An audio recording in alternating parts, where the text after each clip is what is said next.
Hello everyone, and welcome to episode 30 of Skyrim modding. Old Dream, that is. Do I have to say this every time? Probably not, it's in the fucking title. Anyway, the mod selection this week is really awesome. There is even a custom voice follower and some other really big and interesting stuff. So come on, let's check it out. There is also an intro.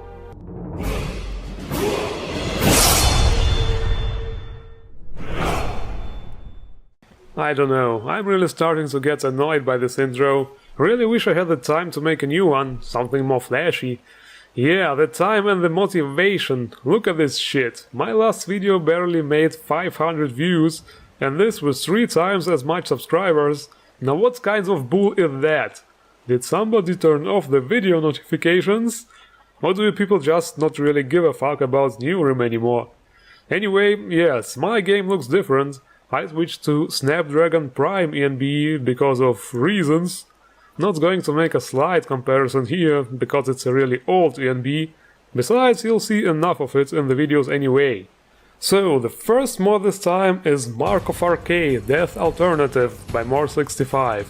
Yes, it's another one of those Death Alternative mods, so I'm going to make it brief. Basically, instead of simply dying, you will enter a bleed out animation and be able to sacrifice something. Like the Mark of Arkay, a filled black soul gem, a dragon soul, or a set amount of gold, to get fully recovered right away and continue to fight. The Mark of Arkay is a new item introduced by this mod, which you can find randomly as loot.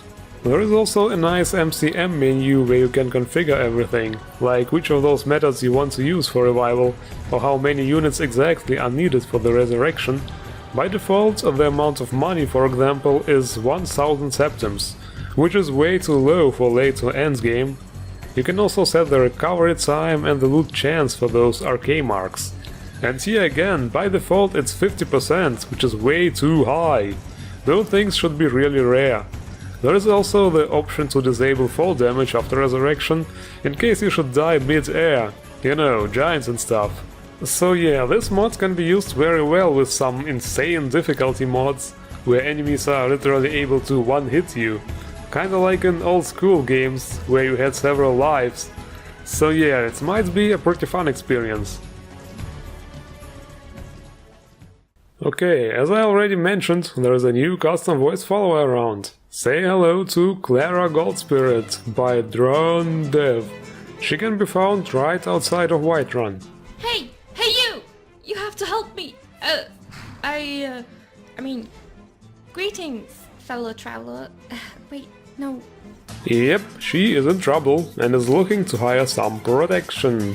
Sellsword or a mercenary of some kind. That's what it's called, right? When you pay someone and they make sure no one kills you? It's funny because it's like with vanilla NPCs, just the other way around. Okay, I know, this shit is so overused, but in Soviet Skyrim, NPC hires you for 500 gold. Okay, yeah, that's a reasonably good price. The voice acting is pretty good, and the visuals are absolutely on point. The face model, the outfit, everything fits into Skyrim, and also totally to her backstory. Forgive me, I haven't even introduced myself yet. I'm Clara Goldspirit, only daughter of Amelia and Belva Goldspirit, youngest of 13 children. And she also has her own horse called Mia. Wait a minute, what the hell is this? Guys, don't look at me like this. I don't have any horse enhancement mods. Besides, this horse is added by the mod anyway, so you should give those looks to the author. Busted. Anyway, just as you would expect of a mod of this size and quality, Clara has a lot of extra dialogue options and is overall really talkative. I'm surprised by how hard it is for me to find alchemy ingredients in Skyrim, considering I've worked with nearly all of them. After listening to her backstory, I actually got all hyped up and expected some kind of quest where we would learn more about her family, but it looks like for now it's purely a follower mod. I really hope the author keeps working on it and maybe we will get some kind of expansion in the future. Clara's backstory has a really great concept, and it would be great to see more of it. With the next mod, things are about to get hairy. saLa Hair by saLa and TKTK. Oh cool, it's TK, the modder who made all those awesome mods, like TK Dodge for example. So it's a hair mod, what else can I say? There are 4 male hairs and 30 for females. This is how it usually is with hair mods. Much more female options, because the majority of the players use female characters. Oh well, at least there's this cool pompadour for the males. I'm totally going to be Josuke now. Courage Diamondo! Yes, those hairstyles all look clean and silky, a bit MMO-ish. I mean JRPG-ish. Do you also hate it when people put ish at the end of the words? Yeah, let's not do this anymore.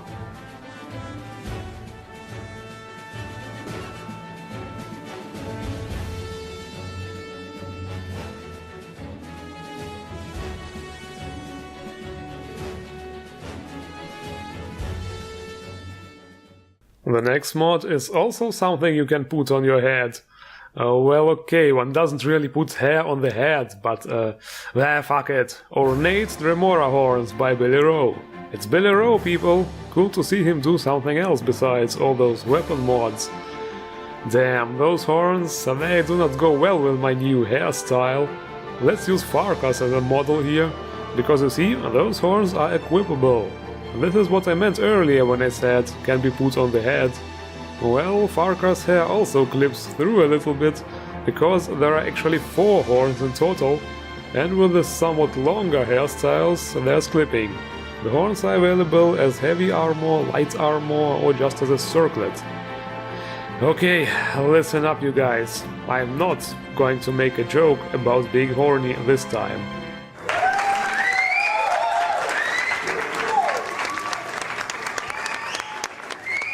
Let's move on to the next mod. Guess what comes next? A weapon and an armor mod. Damn, this is turning out to be a really well-structured review again. Wait a minute, hold on, hold the fuck on. Did you actually hear what I just said? I said a review.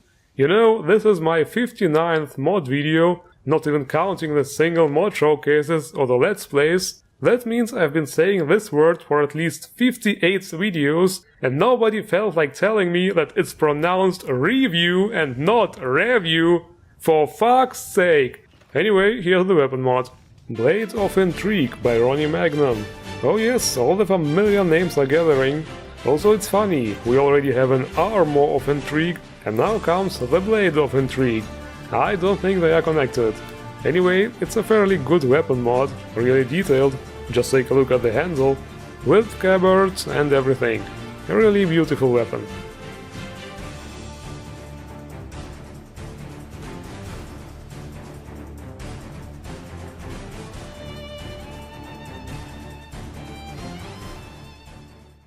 And the armor mod this week is really special. Or maybe I should say specific.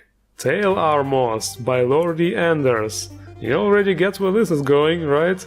I switched to the mighty Godzilla race here, but what is this? My tail has absolutely no protection. What, you find this funny? For the tailed races, the tail is a very important body part. What if it gets cut off in battle, and I won't be able to transform into a giant ape anymore? Oh wait, wrong universe. So this is exactly what this mod does. Tail Protection Program. For Argonians and Khajiit of course. A fitting tail armor for every vanilla counterpart. There are 2 different files you can choose from. The first one adds separate armor parts which you can equip separately, and the second file is a replacer for the vanilla armors. Meaning if you equip a vanilla armor as a beast race, it will already have the tail part. So, is this a good time to make the condom joke? And then the Argonian or Khajiit said, "That's not my tail, motherfucker." Okay, the really big mod is actually not big in terms of size at all, but in terms of impact it will have on your game. Missives by Iron Dusk 33 is a mod which is supposed to deliver an advanced experience in terms of Radiant quests. And this with the help of the so-called Missive boards, of which you can find one in every of the 9 capitals. If you're having a little deja vu now, yes, there have been a very similar mod by many GT, called the Notice Board. It had, however, a few shortcomings and inconveniences, so the Missive boards are supposed to be something like an improved version. You can, however, use both mods alongside each other if you wish. So how exactly are the Missive boards better? Well, for example, there is some sort of localization, meaning if you accept a quest in Markers, it won't send you to Winterhold or Riften, it will be something nearby. Then, with many GT's mods, you were not able to abandon quests in case you didn't want to do them anymore, and here you can. Simply read the Missive notes in your inventory and you will be asked if you want to discard the quest. There are 4 different kinds of quests the Missive boards offer. The simplest one would be gathering ingredients or materials, which obviously can be done anywhere and does not come with a quest marker. Then there are the courier quests, where you will have to deliver an item to a nearby place. You will have to see an NPC to get the item and half of your payment, and the second half you will receive once you deliver the item. Then there are the kill quests, where you will have to clear out a nearby dungeon, completely or just kill the leader there. And finally there are the retrieve quests, where you will have to retrieve an item for somebody. The idea of the whole mod is to deliver an immersive side job experience. Some side activities you can do between bigger quests, just for variety or to gather some money and experience. And I think it definitely succeeds in this. And this is it for this week's episode. So let's see, the links to all mods are probably in the description. Don't forget to endorse if you should use them. If you found my video informative or entertaining or whatever, hit the like button. Subscribe to my channel if you are not yet a subscriber, and also don't forget to leave comments. Comments are also important and mean a lot to me. I thank you all for watching and see you in future videos.